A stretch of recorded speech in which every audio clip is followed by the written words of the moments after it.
Ako se na poslu želiš potpuno osloboditi, budi slobodan kao Iskonovac. U Iskonu nikad nije trebalo biti sve po špagi.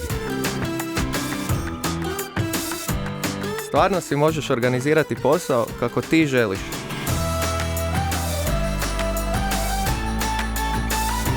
Ovdje mi donosimo odluke, nije da nam se zadaci spuštaju od gore. Razvijaj se kao Iskonovac. Iskustvo nam je važnije od stručne spreme, a najvažnija je strast prema poslu.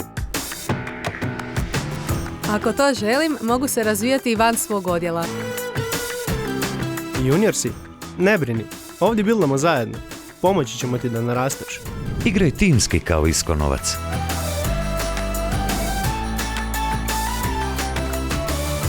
Ovdje rade ljudi dobrih namjera. Slažemo se međusobno kao kockice.